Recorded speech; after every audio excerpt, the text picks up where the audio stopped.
Hello friends. आज हम लोग मराठी अक्षर भारती इयत्ता 10वीं का लेसन नंबर 15 खरा नागरिक इसके क्वेश्चन एंड आंसर स्टडी करेंगे। प्रश्न 1, आकृती पूर्ण करा। अ भडसावडे गुरुजींच्या मते सकाळची वेळ अभ्यासाला योग्य असते कारण तो भडसावडे गुरुजी के ओपिनियन में सुबह का वक्त पढ़ाई के लिए बहुत सूटेबल होता है। क्यों, रीज़न? तो उत्तर पहिला, सकाळच्या टवटवीत व प्रसन्न वातावरणात अभ्यास छान होतो। सुबह के फ्रेश और खुशी के एनवायरनमेंट में पढ़ाई बहुत अच्छी होती है। दूसरा, शरीराला पुरेशी विश्रांती मिळाल्यामुळे ते ताजेतवाने बनलेले असते। शरीर को क्योंकि बहुत आराम मिल गया होता है सोकर रात में, तो एकदम फ्रेश होता है। तीसरा, प्रसन्न वातावरणामुळे मन अभ्यासात चटकन लागते क्योंकि एनवायरनमेंट बहुत खुशी का होता है, तो इसीलिए मन अभ्यास में, मन पढ़ाई में बहुत जल्दी लग जाता है। चौथा, हवेत सुखद गारवा असतो, हवा में एक खुशी देने वाली ठंडक होती है।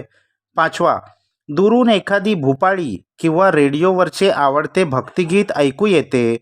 दूर से कोई भूपाड़ी, भूपाड़ी यानी एक सुबह का राग होता है जो सुबह गाया जाता है, या रेडियो पर कोई हमारी पसंद का भक्ति गीत सुनाई देता है। और छठा, पक्ष्यांचे सुमधुर संगीत साथीला असते, बर्ड्स की मधुर आवाज़ भी साथ में होती है। खऱ्या नागरिकाची कर्तव्ये, एक सच्चे नागरिक का, सच्चे सिटीजन का क्या कर्तव्य, क्या रिस्पॉन्सिबिलिटीज होती है? तो पहला, कर्तव्य दक्ष यानी बहुत रिस्पॉन्सिबल पर्सन होता है। दूसरा, तत्परता, कोई भी काम करने के लिए प्रिपेयर होता है, तैयार होता है। तीसरा, सामाजिक बांधिलकी यानी सोशल बॉन्ड, हर एक के साथ उसका अच्छा रिश्ता होता है। और चौथा, सेवा वृत्ति, लोगों की मदद करने की उसकी हमेशा तैयारी होती है। प्रश्न 2, खालील घटनांचे परिणाम लिहा, यानी ये घटना, ये इंसिडेंट हुआ तो उसका परिणाम यानी उसका रिजल्ट फिर क्या हुआ। तो पहली घटना है निरंजनच्या आई वडिलांचे निधन, निरंजन के माता पिता का निधन हो गया, तो इसका परिणाम क्या हुआ? मामाने काही दिवस सांभाळ करून निरंजनला मावशीकडे आणून सोडले। उसके मामा ने कुछ दिन उसको संभाला, फिर बाद में उसको मौसी के पास लाके छोड़ दिया।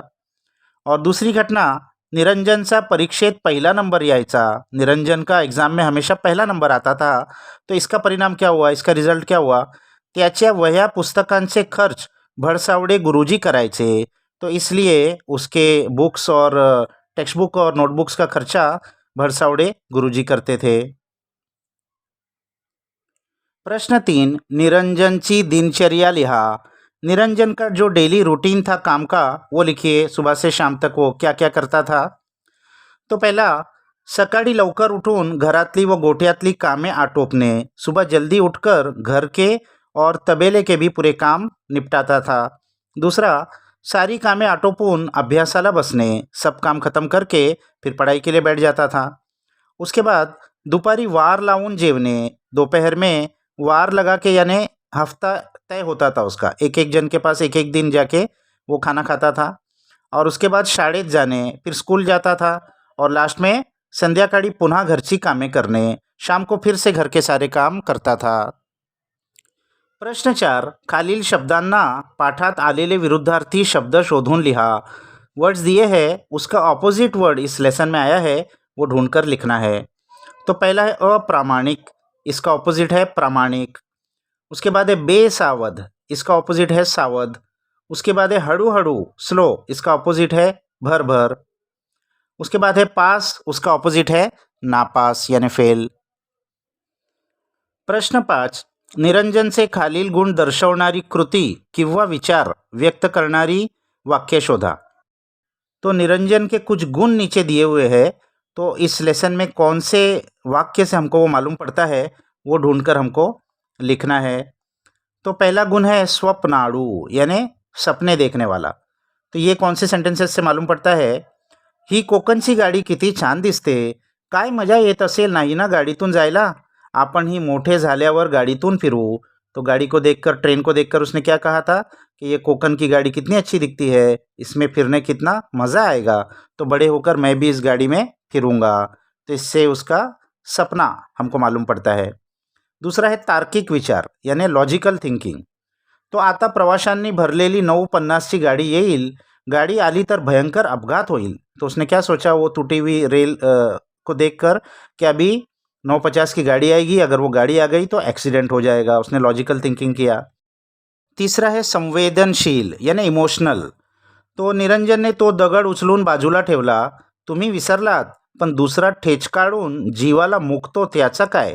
तो उसके रास्ते में जब उसने पत्थर देखा तो उसको उसने साइड में रखा और फिर उसने क्या कहा कि तुम तो भूल गए, लेकिन दूसरा ठोकर लग के उसकी जान निकल जाएगी, इसका क्या. इससे उसका इमोशंस मालूम पड़ता है हमको. इसके बाद है प्रश्न 6 स्वमत. निरंजनच खरा नागरिक हे तुमच्या शब्दांत स्पष्ट करा. निरंजन ही सच्चा नागरिक है, ये आप अपने वर्ड्स में क्लियर कीजिए. तो तर निरंजन हा खूप मेहनती आणि अभ्यासू मुलगा होता. निरंजन ये बहुत मेहनती और पढ़ाई करने वाला बच्चा था. आई वडिलांचे छत्र हरवल्यावर तो मावशीकडे राहत होता. उसके माँ बाप के डेथ हो गई थी, तो उसके बाद से वो मावशी के पास रहता था. तो सुशील मुलगा असल्यामुळे गुरुजींचा लाडका विद्यार्थी होता. बहुत अच्छे इखलाक का बच्चा था, इसीलिए गुरुजी का बहुत लाडला था. निरंजनच्या मनातही गुरुबद्दल अपार श्रद्धा होती. निरंजन के मन में भी अपने गुरु के लिए बहुत श्रद्धा, बहुत फेथ था. अशा या सद्गुणी निरंजनचा नागरिक शास्त्राचा शेवटचा पेपर होता. तो इस सद्गुणी अच्छे क्वालिटीज वाले निरंजन का सिविक्स का लास्ट पेपर था. त्या दिवशी त्याला रेल्वे रुळाशी घातपाताच्या खुणा दिसल्या. तो उस दिन उसको जो रेलवे लाइन थी उसमें कुछ खराबी है ऐसे कुछ उसको साइंस दिखे. त्याने तत्परतेने या घातपाताची माहिती उसने बहुत ही इमीडिएटली इस घातपात की, ये जो रेल्वे लाइन में कुछ खराबी थी उसकी माहिती, उसकी इन्फॉर्मेशन स्टेशन मास्तरांना दिली, स्टेशन मास्टर को दी. त्याने परीक्षा न देता किंवा वैयक्तिक स्वार्थ न पाहता एका नागरिकाचे कर्तव्य पार पाडले. उसने एग्ज़ाम नहीं दिया उस दिन और अपना सिर्फ पर्सनल बेनिफिट नहीं देखते हुए एक सच्चे नागरिक का कर्तव्य, रिस्पॉन्सिबिलिटी पार की. त्याच्या या सतशील कृत्यामुळे भयंकर अपघात टळला व हजारों लोकांचे प्राण वाचले. उसके इस अच्छे काम की वजह से एक भयंकर एक्सीडेंट अवॉइड हो गया और हजारों लोगों की जान बच गई. निरंजनने हे कृत्य सन्मान मिळावा म्हणून न करता एका जबाबदार नागरिकाची कामगिरी केली, म्हणून निरंजन खरा नागरिक आहे असे निसंशय म्हणायला हवे. निरंजन ने किसी सम्मान मिलने के लिए नहीं बल्कि अपनी जिम्मेदारी पूरा करने के लिए ये काम किया, इसीलिए निरंजन एक सच्चा नागरिक है. ये बात बिल्कुल सही है. उसके बाद है तुम्हाला अभिप्रेत असलेली आदर्श विद्यार्थ्याची गुणवैशिष्ट्ये लिहा. आपके ख्याल में एक आइडियल स्टूडेंट के अंदर क्या क्वालिटीज होना चाहिए वो लिखिए. तो उत्तर, आदर्श विद्यार्थी हा अभ्यासात हुशार असायला हवाच, पण तो खेळात व सांस्कृतिक कार्यक्रमातही निपुण असायला हवा.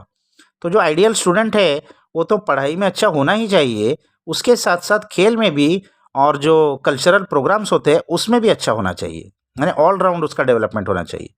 गुरुजनांना आदर देणारा, त्यांची शिकवण मानणारा व ती शिकवण कृतीत आणणारा पाहिजे.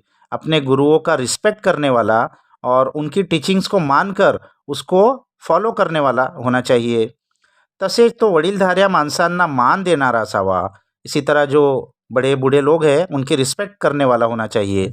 कुटुंबातील प्रत्येक लहान थोर सदस्याला समजून घेणारा, अपने परिवार के छोटे बड़े लोगों को समझने वाला, आई वडिलांवर नितांत प्रेम करणारा, अपने माँ बाप से बहुत प्यार करने वाला, सतशील वर्तन करणारा हवा. अच्छे काम करने वाला होना चाहिए, उसका बिहेवियर अच्छा होना चाहिए. आदर्श विद्यार्थी आपल्या मित्रांमध्येही प्रिय असायला हवा.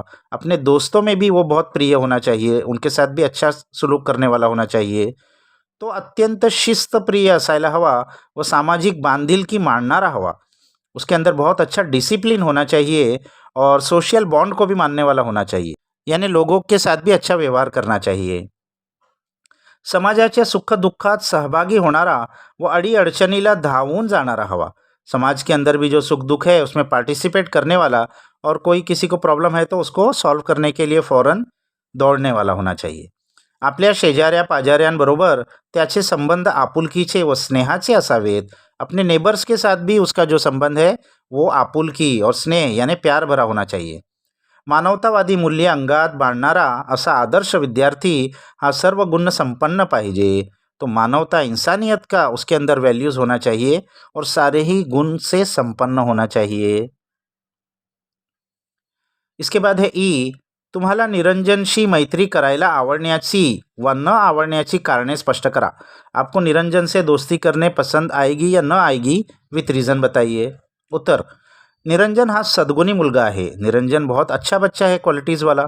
तो हुशार व मेहनती आहे, बहुत अकलमंद भी है और मेहनती भी है. त्याची गुरुजनांवर अपार श्रद्धा आहे, अपने टीचर्स का भी बहुत रिस्पेक्ट करता है. वार लावून जेवणारा तो गरीब मुलगा आहे, लोगों के पास हफ्ता तय करके खाने वाला गरीब बच्चा है. त्याच्या तत्परतेमुळे व प्रसंगावधानामुळे फार भयंकर अपघात टळला. उसके रेडीनेस की वजह से और प्रेजेंस ऑफ माइंड की वजह से एक बहुत बड़ा एक्सीडेंट टल गया. त्याने आपले कर्तव्य चोख पार पाडले. उसने अपनी रिस्पॉन्सिबिलिटी अच्छे से अदा की. तो खरा नागरिक आहे, वो एक सच्चा सिटीजन है. अशा निरंजनशी मैत्री करायला कुणालाही आवडेल. ऐसे निरंजन से दोस्ती करना किसी को भी पसंद आएगा. दुसऱ्यावर प्रेम करणारा, सामाजिक जबाबदारी मानणारा, सदैव दुसऱ्याला मदत करणारा निरंजन निस्वार्थी स्वभावाचा आहे. दूसरों से प्यार करने वाला, समाज की जिम्मेदारी मानने वाला और हमेशा दूसरों की मदद करने वाला निरंजन निस्वार्थी स्वभाव का है, यानी सेल्फिश नहीं है. मैत्री करायला आवश्यक असलेले सर्व गुण त्याच्यापाशी असल्यामुळे तो सर्वांना प्रिय होईल. दोस्ती करने के लिए जो भी गुण होते हैं वो उसके अंदर है, इसीलिए हर कोई उससे दोस्ती करना चाहेगा. तो माझा मित्र असल्याचा मला सार्थ अभिमानच वाटेल. वो अगर मेरा दोस्त बनेगा तो मुझे तो बहुत प्राउड फील होगा. अब ये लास्ट में है, खालील तख्ता पूर्ण करा. नीचे का टेबल कंप्लीट करना है. ये ग्रामर का सेक्शन है. इसमें फर्स्ट कॉलम में वाक्य दिया है, सेंटेंसेस दिए हुए हैं. सेकंड कॉलम में वाक्य प्रकार, इस सेंटेंस का टाइप हमको पहचान कर लिखना है, कौन सा टाइप का सेंटेंस है. और थर्ड कॉलम में सूचनेनुसार बदल करा, फिर उस सेंटेंस को हमको चेंज करना है, वाक्य रूपांतर भी करना है. तो पहला है, किती सुंदर आहे ताजमहल. तो इसके अंदर एक्सक्लेमेशन मार्क लगा हुआ है और किती वर्ड लगा हुआ है. तो किती होता है और एक्सक्लेमेशन होता है तो वो सेंटेंस उद्गारार्थी होता है, एक्सक्लेमेटरी होता है. और सूचनेनुसार बदल करा में है विधानार्थी करा. एक्सक्लेमेटरी को हमको विधानार्थी करना है. तो किती और एक्सक्लेमेशन मार्क इन दोनों को हटा देंगे तो वो विधानार्थी हो जाता है. तो कैसे होगा विधानार्थी? ताजमहल फारच सुंदर आहे या ताजमहल खूब सुंदर आहे. किती की जगह फारच या खूब डाल देना है और एक्सक्लेमेशन मार्क निकाल देना है. आ, तुझ्या भेटीने खूप आनंद झाला. तो ये कौन सा टाइप का सेंटेंस है? ये एक सिंपल सेंटेंस है, आपसे मिलकर बहुत खुशी हुई, तो विधानार्थी है. और इसमें क्या दिया है? उद्गारार्थी करा. अब ऑपोजिट पहले का सिंपल स्टेटमेंट को उद्गारार्थी करना है तो इसमें किती और एक्सक्लेमेशन हम ऐड कर देंगे, पहले का उल्टा. तो ये कैसा बन जाएगा? किती आनंद झाला तुझ्या भेटीने और लास्ट में एक्सक्लेमेशन मार्क. उसके बाद ई है, शाळेच्या भल्यासाठी मुख्याध्यापकांनी खूप काही केले. स्कूल की भलाई के लिए प्रिंसिपल ने बहुत कुछ किया. तो ये विधानार्थी है, सिंपल स्टेटमेंट है. अब इसको क्या कहा है उन्होंने? प्रश्नार्थक करा. इसको क्वेश्चन मार्क वाला सेंटेंस बनाना है. तो कैसे बनाएंगे? शाळेच्या भल्यासाठी मुख्याध्यापकांनी काय नाही केले. इसके अंदर भी पॉजिटिव नेगेटिव कर देना है तो वो क्वेश्चन बन जाता है. तो स्कूल की भलाई के लिए प्रिंसिपल ने क्या नहीं किया, तो अब ये क्या बन गया? क्वेश्चन वाला सेंटेंस बन गया. इसके बाद है, ते काम खूप मोठे आहे. वो काम बहुत बड़ा है. तो ये विधानार्थी है, लेकिन विधानार्थी में भी होकारार्थी है, पॉजिटिव है. और हमको इसको अब करना है नकारार्थी, नेगेटिव. तो होकारार्थी से नकारार्थी करने के लिए वर्ड का ऑपोजिट वर्ड डालना पड़ता है. ते खूप मोठे आहे, तो वहाँ मोठे का ऑपोजिट लहान. तो कैसे लिखेंगे? ते काम लहान नाही, वो काम छोटा नहीं है. तो अब ये क्या हो गया? नेगेटिव. इसके बाद है, प्रवासात भरभरून बोलावे. प्रवास में, सफ़र में ज़्यादा बोलना चाहिए. तो अब ये कौन सा टाइप का सेंटेंस है? विधानार्थी. वर्ब के आगे व, वा, वे ये लगा होता है तो ये विधानार्थी होता है.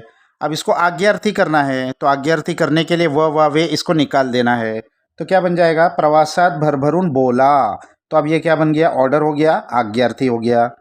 और लास्ट में है, पांढरा रंग कोणाला आवडत नाही, सफ़ेद रंग किसको पसंद नहीं. ये क्वेश्चन मार्क है. तो अब इसको कौन सा सेंटेंस है? ये प्रश्नार्थी है और इसको हमको बनाना है विधानार्थी. तो कैसे बनाएंगे? पांढरा रंग सगळ्यांना आवडतो, सफ़ेद कलर तो सबको पसंद होता है, उस क्वेश्चन का आंसर दे देना है। तो इस तरीके से ये सॉल्व हो जाएगा। यहाँ ये क्वेश्चन आंसर्स ख़त्म हो गए। इसको अच्छे से अपने बुक्स में लिख लीजिए और इसके आगे हम भाषाभ्यास ग्रामर के कुछ चीज़ें दे रहे हैं, इसको भी आप याद कर लीजिए।